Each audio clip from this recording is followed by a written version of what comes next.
ورحمة الله وبركاته. عاملين يا جماعة؟ يا رب تكونوا بخير ويا رب دايما تساعدوا غير. بسم الله توكلنا على الله ولا حول ولا قوة إلا بالله. نبدأ بالصلاة على النبي كده عليه الصلاة والسلام. زيدوا النبي كمان صلاة عليه الصلاة والسلام. وحدوا الله خفيفة، لا إله إلا الله، خفيفتان الثقيلتان، سبحان الله وبحمده سبحان الله العظيم. يلا بينا، بسم الله توكلنا على الله. جددوا النية كده، ربنا يصلحها ويجعلها لربنا خالصة ولا يجعل الناس من شيء والشيطان من نصيب. طيب، دلوقتي احنا بنتكلم على مقاييس النزعة المركزية. طبعا بيبقى فيه رغي عندكم على حسب انت في انهي جامعة تبقى بتقراه طبعا في المحاضرة عشان يفيدك في السؤالات الاختيارية. انا بحاول ابقى بقوله في النص بالعربي كده، ولكن انت طبعا لازم تهتم بيه كقراية عشان لو جالك حاجة شبه. يعني احنا المفروض نبقى فاهمين مقاييس النزعة المركزية دول فايدتهم ايه. يعتبر كده ان هما بيفيدوك عشان تعرف توصف البيانات بتاعتك. بيتجمعوا فين؟ حاجات شبه. يعني مثلا انت قلت لي متوسط دخل الفرد في مصر، ده ممكن يعبر لك عن ايه؟ عن دخل كل واحد في مصر. متوسط اعمار الناس عندك في الدفعه، يبقى انا كده عن طريق ده فهمت دفعتك كده عمر الطالب فيها قد ايه. هما دول فايدتهم يعني. ماشي. وفي جمله بتجيلك في الاختيارات اللي هي ايه؟ ان هو بيصف المستوى العام للظاهره محل البحث والدراسه، اللي هي نفس الفكره، يوصف لك الموضوع نفسه يعني. فدول بيتقسموا لثلاث حاجات اللي هم اسمهم ايه؟ الوسط الحسابي، الوسيط، المنوال. الوسط الحسابي ده اللي هو اللي انت عارفه، اللي هو لما تيجي تقول متوسط اعمار الناس دي، متوسط اطوالهم، متوسط الدخل، الحاجات دي كلها. امال ايه الوسيط؟ الوسيط ده يعني الرقم اللي في النص بس، مش بيجيب بقى متوسط، لا هو اللي في النص. هنفهم مع بعض. والمنوال ده اكتر حاجة بتتكرر. طيب تعال نشوف. يعني مثلا الوسط الحسابي، احنا هنتكلم لو هم مش في جدول، لان انتوا مثلا جامعة اسكندرية الحمد لله مش شايف، ما وصليش ان انتم شرح ازاي تجاب لو في جدول، فهنشرح ده بس. لو حد تابعنا من جامعة تانية بقى وحب ان احنا نشرحه يبقى يقول لي ونشوف الموضوع ان شاء الله. طيب، هو المتوسط ده عبارة عن ايه؟ اللي هو س فوقيها او اللي هي الميو. الاتنين هم تمام، بس س فوقيها شرطة دي لو بشتغل على عينة، تمام، بتبقى مجموع س، مجموع القيم اللي عندك هنشوف ازاي، على حجم العينة اللي هو النون. يا اما لو ميو بيبقى مجموع س برضو بس على حجم المجتمع. ده الفرق بس، هم نفس القانون. الفرق بس لما احنا قلناه في اول مرة خالص اللي هو فكرة ايه؟ انت شغال على جزء من المجتمع، يعني مثلا انت شغال على الدفعة كلها ولا على جزء من الدفعة؟ جزء من الدفعة يبقى تشتغل بالحروف دي، الدفعة كلها يبقى تشتغل بالحروف دي. الكلام ده مش هيفرق معاك غير جو لو اختيارات بيسألك في الأسئلة كده، لكن كحل هو نفس القانون. هنشوف يعني كاختصارا عشان تلم الحوار بسرعة. هو مديلك مثلا الأرقام دي، قال لك إيه؟ دول اللي هم الأجر اليومي لخمس عمال، عينة عشوائية كده، عينة عشوائية من خمس عمال. يبقى هو سحب عينة عشوائية من خمس عمال ودول الأجر. بيقول لك احسب لي الوسط الحسابي للأجر اليومي. الوسط الحسابي قلنا إن هو س شرطة عشان إحنا بنتكلم على عينة، يبقى مجموع س على نون. يعني إيه؟ يعني هتعمل 22 زائد 18 زائد 19 زائد 21 زائد 45 على عددهم اللي هو كام؟ 1 2 3 4 5. شوف الإجابة هتطلع بكام؟ تبقى 25. هو بيجي بالطريقة دي عليه الصلاة والسلام. بسم الله. طيب، يجي يقول لك البيانات التالية تمثل أعمار جميع العاملين، هات لي متوسط الأعمار. فأنت هتروح تقول لي إيه؟ مجموع س على حجم، صح كده؟ مفيش مشكلة. يعني انت هتجمع الارقام دي كلها مثلا تطلع معاك ب362 على عددهم اللي هم كام واحد؟ لو عدينا 3 4 5 6 7 8 تطلع معاك الاجابة 45 وربع. يبقى 45 سنة وربع، ده متوسط الاعمار. هيبقى الغلطة بتاعتك بس لو اختيارات ان انت هنا هتبقى شغال ميو مش س. اشمعنى؟ هنا قالك ايه؟ جميع العاملين. يعني قال لك احنا هناخد كل الناس اللي في الشركه، ما قالكش هناخد عينه. هو ده الفرق بس. فزي ما قلت لك ده بيفرق اختيارات مش كنتائج. نتائج كده كده هتطلع معاك هي. بس هيفرق معاك لو كان قال لك الحرف ده ولا ده، حاجات شبه كده يعني. فده كده الموضوع ببساطه هنا في الوسط. ان هو بس ممكن يجي يروح جاي مزود عليك حاجه اسمها ايه؟ اللي هو متوسط العلاقه. ان هو لو ادالك المعادلة دي ان هي ص بتساوي أ زائد ب س، لو عايز تجيب متوسط ص هتكتب نفس المعادلة وهتعوض مكان س بمتوسط س. انا الحقيقة مش فاهم اي حاجة، مش مهم تفهم، احنا هنشوف السؤال نفهم. هو يجي دلوقتي في السؤال بس اختصارا يعني ان احنا نكتب السؤال. هو يجي يقول لك دول س بتعبر عن القيم دي، يبقى الارقام دي هي س. يقول لك معلش انا بحاول اوفر وقت في ان انا اكتب السؤال عشان الحق اسجل لكم على قد ما اقدر، بس هي دي الفكره يعني. فبقوله لكم بس. تمام. انا كده كتبته له اوجد متوسط قيم المتغير ص، يبقى هو المره دي ده كده س. فالمره دي بيسالني على ص وهو مديني س، اعملها ازاي؟ الاول كده كده هروح اجيب لك متوسط القيم اللي هو س عادي. هتقول لي يبقى مجموعهم اللي هو 12 زائد 8 زائد 5 زائد 15 على عددهم اللي هو 4، يطلع معايا ب10. كده انا جبت متوسط س. فهو بقى هنا نبدا نتكلم في اللي انا كنت بقوله لك فوق اللي انت ما جمعتوش، ان لو معاك متوسط س اجيب متوسط ص ازاي؟ ده سهل جدا، هتكتب هي بس الصاد هتروح جاي كاتب فوقيها شرطه، يبقى ده متوسط. تكتب 5 زي ما هي زائد 2 زي ما هي، السين بدل ما تكتب السين هتعوض مكانها ايه؟ بالسين شرطه. بس يعني ايه؟ يعني 5 زائد 2 في 10، تروح جاي حاسبها تطلع لك بكام؟ ب25، صح كده؟ بس. طب تاني، اديتك سؤال تاني اللي هي ص بتساوي -3 س، هتروح انت عامل ايه؟ هتقول لي يبقى ص شرطة بتساوي -3، هتشيل السين وتكتب مكانها 10، تبقى -30. طب تالت، اديتك ص بتساوي 4، يبقى ص شرطة بتساوي اعطل انا بقى هنا 4 برضو يا عم. ايه ده ازاي؟ احنا كنا بنعمل ايه؟ كنا بنكتب السؤال ونعوض مكان س، صح؟ طب ما فيش س هنا اصلا، يبقى هي الاجابه كده كده ب4 خلاص. فمفيش، هي الاجابه كده خلاص، مفيش س اعوض مكانها، يبقى هي ص ب4. نتكلم شويه عن الخصائص دي عشان هتفرق معاك في الاختيارات. اولا يعني ايه مقياس وحيد؟ انا مختصر الكلام طبعا ان انت بس تفهمه. مقياس وحيد ده اللي هو ايه؟ لو انت لاحظت هو المتوسط إجابة واحدة بس، ما كناش بنطلع يعني لو أنت حليت وواحد تاني حل هنطلع إجابة واحدة بس، فأنت تبقى عارف إن هو متوسط واحد بس ما بيتغيرش، يبقى هي مقياس وحيد. تمام. سهولة إيجاده، لو أنت لاحظت فعلا إحنا كنا بنبقى سهل أوي نجيبه، وده خلاه إن هو من أكتر مقاييس المتوسطات انتشارا واستخداما، لأن هو سهل، أنت بتجمع على العدد وخلصت. تمام. يستخدم جميع المشاهدات، لو لاحظت احنا لما كان بيدينا شوية ارقام كنت بستخدمها كلها، ما باخدش شوية منهم. ايه ده وانا ممكن اخد شوية منهم؟ في الحاجات التانية اللي هنتكلم فيها. لا يمكن حسابه للبيانات الوصفية، يعني ايه؟ لو جالي شوية كلام قلت لك الوان احمر اصفر ازرق، قلت لك احسب لي المتوسط بتاعهم، اجمعهم ازاي على عددهم دول؟ مش هعرف. فهو بيتحسب لمين بس؟ الكمية فقط، مش هعرف احسبه غير لبيانات كمية فقط. تفرق معاك في الاختيارات. يتأثر بالقيم الشاذة، ازاي دي يعني؟ قصده القيم الغريبة اللي هي كبيرة قوي او صغيرة جدا. يعني ايه؟ يعني احنا دلوقتي قاعدين شوية شباب، تمام، عمرنا مثلا لا احنا مش شوية شباب، حتى احنا شوية عيال صغيرة. تمام. 10 و11 و10 و10 مثلا، وهكذا كده. لو جينا حسبنا متوسط اعمارنا هتقول لي 10 11 سنة ده المتوقع.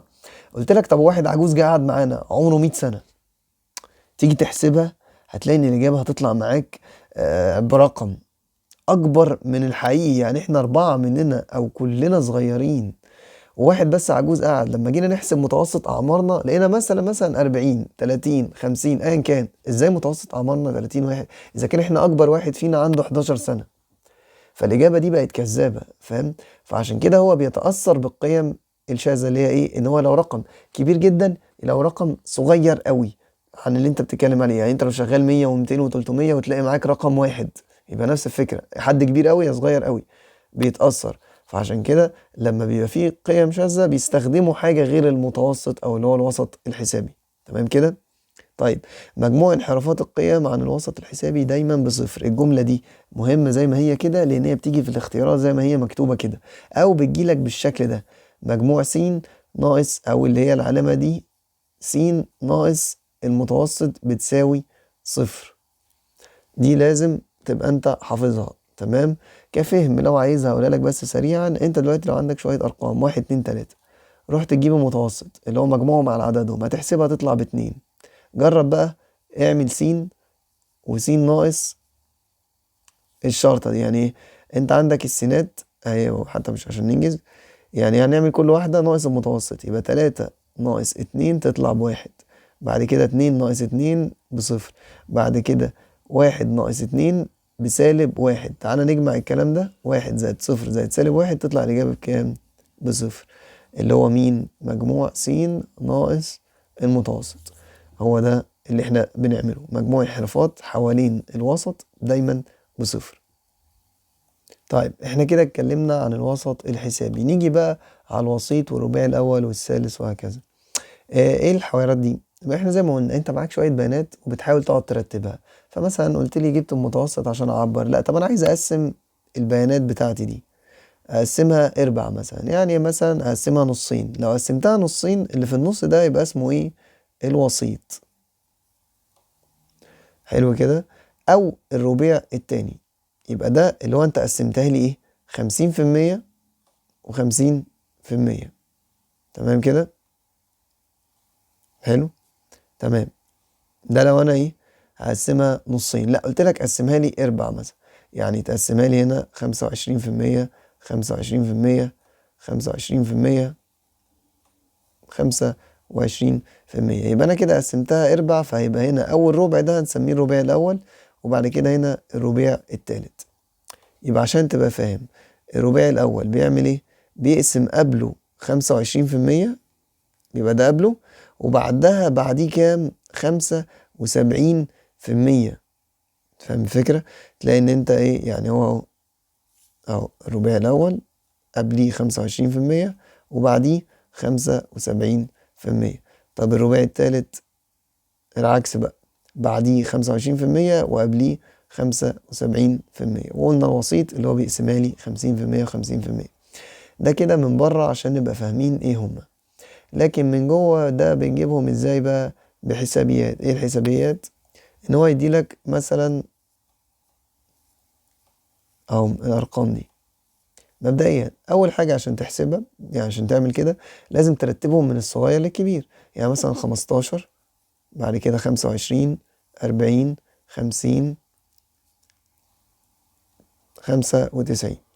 انت هنا لما اجي اسالك على التلاتة الوسيط والرباعين، انت هنا في واحد تعرف تجيبه بالفهلوه اللي هو اللي في النص، هتقول لي اهو 40 صح ده الوسيط. طب لا، لو مش بالفهلوه، ايه القانون بتاعه بقى؟ قانون الوسيط انك الاول، حتى لو هو بالنسبه لك دي صعبه اعرفها عشان هتفيدك قدام. تمام. اول حاجه انك تجيب الترتيب بتاعه. ترتيب الوسيط. ترتيب الوسيط اللي هي ن زائد 1/2، يعني ايه؟ عددهم 5 زائد 1/2، يبقى هو ترتيبه التالت. فترتيبه التالت اللي هو 1 2 3، يبقى الإجابة بكام؟ يبقى الوسيط نفسه ب40. هتقولي ما أنا جبتها قشطة ماشي. تمام. يعني أيوه أنت جبتها تمام، بس لازم تبقى أنت عارف القانون عشان يا عالم هتعمل بيه إيه قدام. هنشوف. شبه الرباعي الأول كده، هتقولي طب ربعها مش هتعرف تجيبه بالفهلوة.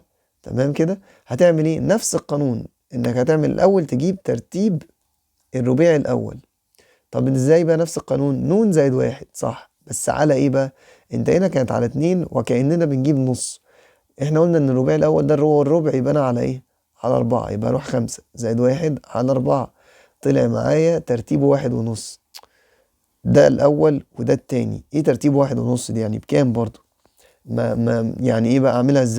هتحط قانون ثابت ليهم كلهم ينفعك في التلاتة، طالما طلع لك كسر، طالما هي الإجابة ما بين الأول والتاني. هيلخبطك عادي في الأول وبعد كده هيمشي معاك، اللي هو إيه بقى؟ اللي هو هيساوي س1 زائد نص في س2 ناقص س1. إيه ده؟ أنا جبت الكلام ده منين؟ هو أنت بس بتروح تقول لي هو أنت واقف ما بين إيه وإيه؟ ما بين الأول والتاني صح؟ أو من هنا. خلاص هو قال لي ترتيبه 1.5، يبقى أنا ما بين إيه وإيه؟ الأول والتاني. أروح جاي كاتب أول حاجة يبقى س الأولاني زائد، اشمعنى نص؟ عشان بعد هنا 1.5، يعني 1 وكام الكسر؟ نص، يبقى انا هكتب هنا ايه؟ نص. طب لو كان ربع هكتب ربع. فاهم؟ بعد كده بكتب ايه؟ انت قلت لي انه ما بين ايه وايه؟ ما بين التاني والاول، هكتب الكبير ناقص الصغير واروح اعوض. يعني ايه اعوض؟ س1 دي اللي هو اول واحد. اول واحد عندك كان كام؟ ب15 زائد النص. تاني واحد اللي هو كان 25 ناقص ال15 برضه، وتحسبها بالآلة تطلع معاك ب20. بص حاسس اني مجمع وفي نفس الوقت صراحة مكذبش عليك تاني. طب تاني هاتلي الرباعي التالت. هتقولي يبقى يلا نجيب الترتيب الأول. يبقى أنا محتاج أجيب الترتيب بتاع الرباع التالت الأول، اللي هو يبقى عبارة عن إيه بقى؟ نفس الفكرة، ن زائد 1، وده رباع يعني على 4. أيوة بس ده التالت. ماشي حلو، يبقى زود قبلها 3. ليه؟ لأن ده كأنه إيه؟ الأولاني ده كأنه الربع، التالت ده كأنه إيه؟ التلات أرباع، فكأنك كلامك تلاتة على أربعة. تمام؟ أنا بحاول أشبه لك القوانين عشان تبقى أنت إيه؟ بتحفظ بسهولة، ما تحسش إن في حوارات، يعني إن هي بالعقل. تلاتة على أربعة تلات أرباع، خلاص. تروح حاسبها تطلع معانا بكام؟ بأربعة ونص كسر برضه. يبقى أنا هضطر أستخدم القانون بتاعي اللي هو بيقول لي إيه؟ دي ما بين كام؟ ما بين الرابع والخامس. أربعة ونص يعني ما بين الرابع والخامس، يبقى س أربعة زائد بعد الأربعة مكتوب كام الكسر؟ نص في. أنت قلت لي ما بين الرابع والخامس، يبقى عليه الصلاة والسلام، يبقى الكبير ناقص الصغير. بس أروح أشوف هو اللي ترتيبه الرابع اللي هو ده أنهي؟ الرابع والخامس أهم 50 و95. حلو. يبقى ده 50 زائد نص 95، هي أصلا كانت 90، ماشي. وأنا كل ده اللي ناقلها غلط، مش مشكلة. تمام. هي ما فرقتش يعني، ده كان ده سؤال أكيد أنا اللي مخترعه. المهم إن أنا بس عشان بتكلم لو حد متابع الورق ولا حاجة. تمام، تبقى هي كده. طيب تطلع معانا الإجابة ب70. تمام. معلش لو حد كان حاسب فوق بقى حاجة غلط، هي ما حسبناش فيها حاجة، يعني هي 90 عامة. طيب يبقى الإجابة 70. تمام. لا الصراحة مش تمام أوي، خلاص يبقى تاني. يبقى تاني واحد سريع كده. هوب.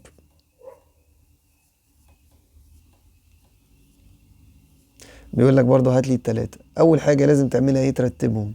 أرتبهم، أصغر حاجة عندي كام؟ 40، 44، 44 تاني، 46، 50، 90. تمام. رحت مرتبهم. أولا خلي بالك في حاجة، المثال اللي احنا اشتغلنا فيه كان عدده فردي، ده لما تعده هتلاقي إن هو عدده زوجي. تفرق معايا في حاجة؟ تفرق. لأن دلوقتي لما أنت قلت لي المرة اللي فاتت اللي في النص جبتولي بالفهلوة وقلت لي الرقم اللي في النص. طب إيه اللي في النص دلوقتي بقى؟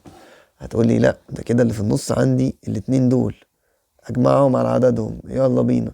مش فاهم حاجه.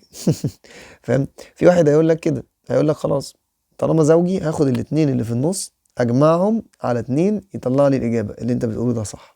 تمام. واحد تاني يقول لك لا انا هشتغل بنفس الطريقه اللي عملناها للاربع. يعني ايه؟ هتقول لي هروح اجيب ترتيب الوسيط. احنا قلنا ايه؟ نون زائد واحد ده نص يبقى على اتنين، يبقى 6 زائد واحد على اتنين يبقى 3 ونص، يبقى ترتيبه التالت ونص، يبقى هو ما بين ايه؟ التالت والرابع. يبقى س 3 زائد نص في الكبير س 4 ناقص س الصغيرة 3. يبقى س 3 اللي هو 44 زائد النص في س 4 اللي هو 46 ناقص س 3 اللي هي 44. هتقولي طب ما كان الأسهل إن أنا أجمعهم على عددهم، صح، بس أنا بدربك على فكرة الاربع، عشان الاربع ما فيهاش بقى إجماعهم على عددهم، دي لازم تستخدم القانون ده تحسبها تطلع معاك ب45. طيب تاني هو عايز الرباعي الأول. هتقولي يبقى يلا بينا نجيب أول حاجة إيه؟ ترتيب الرباع الأول. هتقولي نون زائد واحد على رباع يبقى إيه؟ 4 عشان طبعا الرباعي الأول. يبقى 6 زائد واحد على 4 تساوي 71.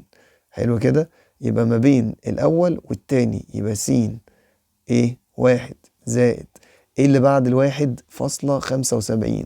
المرة دي مش نص اهي. الكبير اللي هو س 2 ناقص س 1. هتقولي أول واحد كان معانا 40 زائد 75 في تاني واحد كان 44 ناقص 40. تشوف الإجابة هتطلع بكام؟ تلاقي إن هي 43. تاني عايز أجيب الرباعي التالت. هتقولي يبقى هات الترتيب الأول. الرباعي التالت هيبقى قانونه 2 زائد واحد على رباعي يعني على 4، بس ده التالت يعني إيه؟ 3/4. يبقى 3 في 6 زائد واحد على 4. شوف الإجابة هتطلع بكام؟ ألاقي إن هي طلعت معايا ب5 وربع. الله، حلو التجديد ده. يبقى ما بين الخامس والسادس يبقى أنا هاخد الصغير زائد اللي بعد الخمسة إيه؟ ربع. شفت التجديد بقى؟ يبقى أنا المرة دي هنا بكتب إيه؟ ربع في الكبير اللي هو إيه؟ ما بين الخامس والسادس يبقى السادس ناقص الخامس. هتقولي يلا بينا، يبقى اطلع انت شوف بقى مين الخامس. الخامس ده اللي هو 50 زائد الربع في السادس اللي هو 90 ناقص 50، تطلع معاك الإجابة ب60. طيب نقول الخصائص برضه عشان الاختيارات.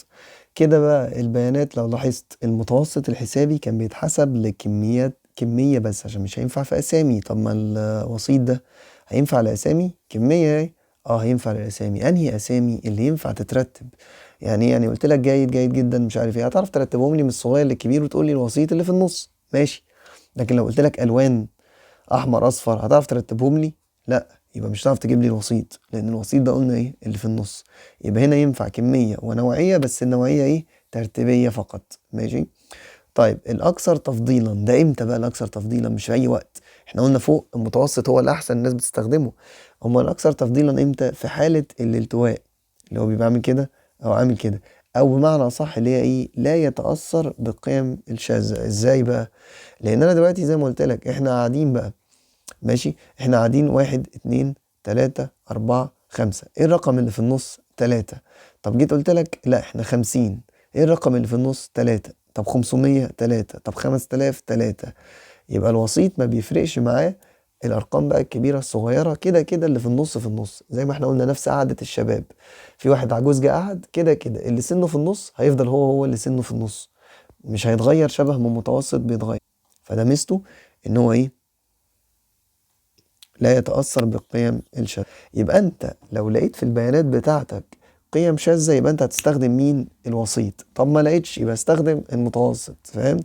طب ايه يعاب عليه دي بقى؟ انه لا يستخدم جميع البيانات.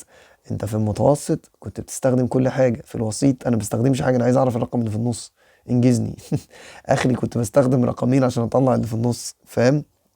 بس. طب ايه بقى اذا كانت ص تساوي نفس اللي كنا بنعمله؟ لو انت عايز مديلك وسيط س وعايز اجيب وسيط ص، هروح جاي معوض بس بوسيط س في المعادلة بتاعتي مكان س بس. ده بيفرق معاك لما يحب يلعب معاك بالكلام ويجيب لك حاجة وعكسها، يعني فاهم؟ مثلا يدي لك متوسط اللي بيشتغلوا كذا، ويروح جاي مديك معادلة تعبر عن اللي ما بيشتغلوش، يقول لك هات لي متوسط اللي ما بيشتغلوش، فتروح تعوض فيها. بالمرة بقى المنوال أسهلهم، ده جامد جدا بقى. ليه بقى؟ لأن أنا لو اديتك كده قلت لك هو إيه المنوال؟ أساسا المنوال ده الأكثر مشاهدة، أكتر حاجة بتتكرر عندك. يعني أنت دلوقتي عندك الأرقام دي، إيه أكتر حاجة متكررة؟ هتقولي 5 متكررة مرتين، ال8 متكررة 3، يبقى كده المنوال بتاعي إيه؟ 8 عشان هو أكتر حاجة متكررة. طب رحت جاي لأ، كاتب لك مثلا نفس اللي احنا كاتبينه ده بس بقت كده، هتقولي كده ال5 مرتين وال8 مرتين، يبقى ساعتها ايه؟ المنوال مش 8 بس، المنوال ايه كمان؟ 5. طالما في اكتر حاجتين متكررين ما فيهاش مشكلة، طالما حاجتين متكررين، فاهم؟ يعني طالما حاجتين متكررين اكتر حاجة، تمام. طب رحت انا اعمل لك كده، شلت ال3 وكتبتها 4، كده هي اكتر حاجة متكررة، كده المنوال لا يوجد. ايه؟ يس، اي نعم، لا يوجد منوال. ليه؟ لان هنا مفيش حاجه متكرره اكتر من التانية. احنا قلنا المنوال ده اكتر حاجه متكرره. طب ما 5 متكرره مرتين، ايوه، وال8 متكرره مرتين، وال4 متكرره مرتين، كده مفيش حاجه اكتر من التانية، يبقى كده مفيش منوال اصلا. هي لو انا جيت قلت لك كده 4 4 4 4 4، فين المنوال؟ لا يوجد منوال برضو. هي الاربعه اكتر حاجه متكرره، اكتر متكرره من ايه؟ هي الموضوع كله 4، مفيش حاجة متكررة أكتر من التانية، فاهم؟ طب جيت قلت لك أخضر أحمر أخضر أصفر، يبقى كده إيه المنوال؟ هتقولي إيه؟ أخضر، عشان أكتر حاجة متكررة. لو أنت مجمع معايا كده إحنا استفدنا حاجة، استفدنا حاجة بالنسبة للخصائص. هدي لك هنت تاني أهو، ها، جيد جيد جيد جدا امتياز، كده إيه المنوال؟ اللي هو مين؟ جيد، عشان هو اكتر حاجة متكررة. لقطتها ولا لسه؟ ان اول حاجة الخصائص بتاعتي، انا كنت في المتوسط بشتغل ايه؟ عمالين بنراجع اهو، كمية بس. في الوسيط كنت بشتغل كمية ونوعية بس، ايه نوعية ايه؟ ترتيبية بس. طب والمعلم ده بقى كمية ونوعية اي حاجة. ايه ده اي حاجة ازاي؟ اهو كان عندي شوية اسامي ما بتترتبش، عرفت اطلع منها المنوال. فالمنوال ده جامد امتى بقى؟ في البيانات النوعية الاسمية. يبقى ساعتها لو انت لقيت حاجة شبه دي او جاي لك اختيارات في الكلام، يبقى انسب واحد في الموقف ده مين؟ المنوال. يبقى انا فهمت في العادي المتوسط انسب، بس لو لقيت قيم شاذة يبقى الوسيط. طب لو لقيت اسامي يبقى ايه؟ المنوال. واتنين ان انت لو لقيت كذا منوال في العينة بتاعتك فكده مفيش حاجة واضحة تديلك إجابة، اللي هي لا يكون للمنوال دالة واضحة في التعبير عن القيم المركزية. تلاتة اللي هي ايه، لا يتأثر بالقيم، اللي هي لا يتأثر بالقيم الشاذة. تفتكر انت بيتأثر هو او متطرفة او بالتواء التوزيع ايا كان، يعني ده او بالالتواء، ان هو مبيتأثرش ولا ده ولا ده. ليه؟ لان زي ما قلنا برضو نفس الفكرة، انا دلوقتي 1 2 2 3 4 500، فرقت معايا 5000، 50 مليون، فرقت معايا في حاجة؟ كده كده اكتر رقم متكرر ايه هو؟ الاتنين، يعني ولا بيفرق معاه قيم شاذة ولا حاجة. واربعة اللي هي عارفينها ان صاد بتساوي ألف زائد س ب، يبقى لما اجيب منوال صاد هيساوي ألف زائد برضو اللي هي ايه، منوال س في ب. بص هي دي هتفرق معاك لما هتخش في مقاييس التشتت، لان هم هيبقوا قوانين مختلفة. لكن انت كده فهمت ان مقاييس اللي هم النزعة المركزية كلهم بنفس الطريقة، انك بتشيل السين وتعوض بالحاجة بتاعتها اللي هي منوال بتاعها. هو هنا برضو كاتب لك حاجة بس المفروض ان احنا هنتكلم عندها قدام اكتر، العلاقة ما بينهم لو هو متماثل اللي بيسموها سيمتريك او متماثل. تمام. والعلاقة لو هو ملتوي لليمين، والعلاقة لو هو ملتوي للشمال. هبقى اشرحها بتعمق بس دلوقتي هنبقى لكم كده. لو متماثل هيبقوا التلاتة قد بعض، تمام، الوسط قد الوسيط قد المنوال. اما لو لليمين بقى هتبقى ايه؟ بصوا انا دايما بكتب ايه، الوسط هنا، وبعد كده بكتب الوسيط، وبعد كده بكتب المنوال. الوسط، الوسيط، المنوال، عشان هنلعب لعبة تسهل علينا الدنيا.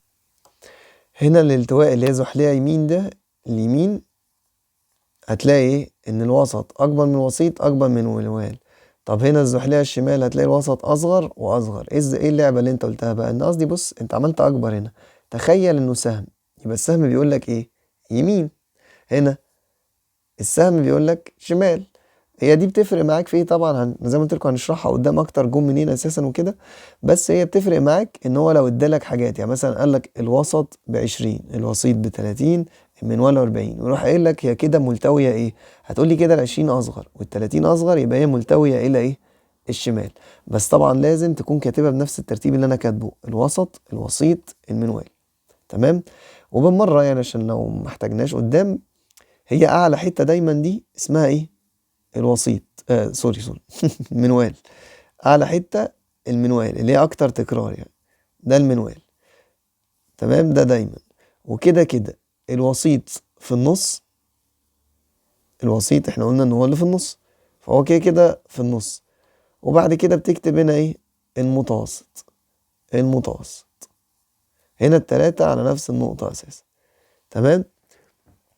طب جت منين بقى ان هنا المتوسط الوسط اكبر اذا كان هو قصير اهو؟ لا، ما حضرتك انا هقولها لك بالمره يعني. بس هو انت وانت ماشي كده في الرسمه 1 2 3 4 5، ورحت انا راسم لك رسمه عامله كده، كده انهي اكبر، الواحد ولا الخمسه؟ الخمسه برضو، احنا هنا واقفين هنا، فاهم؟ فهي كأنها كده، كل ما انت رايح يمين كل ما الرقم يبقى اكبر، عشان كده الوسط هو اكبر، بعد كده الوسيط، بعد كده المنوال. طب وهنا ما انا بادئ من هنا، فساعتها بقى المتوسط اصغر حاجه، عشان كده هو الوسط ده اصغر حاجه، بعد كده الوسيط، بعد كده المنوال. لو ما فهمتهاش مش مشكله، انا قلت اقولها بس كروكي كده تبقوا مجمعينها، عشان بس ايه، الله اعلم اسجل اللي جاي امتى يعني. تمام كده انا سجلت لكم المفروض اول 3 محاضرات عندكم ان شاء الله، دول بالنسبه لجامعه اسكندريه. بالنسبه لخارج اسكندريه هو احنا كده مخلصين لحد النزعه المركزيه بس، للاسف من غير لو في جدول بقى. تمام. اهم حاجه لو استفدتم يا ريت تفيدوا غيركم، واللي مش موجود على جروب الواتساب او حاجه يبعت لي ادخله، وربنا يوفقكم لكل خير. السلام عليكم ورحمه الله وبركاته.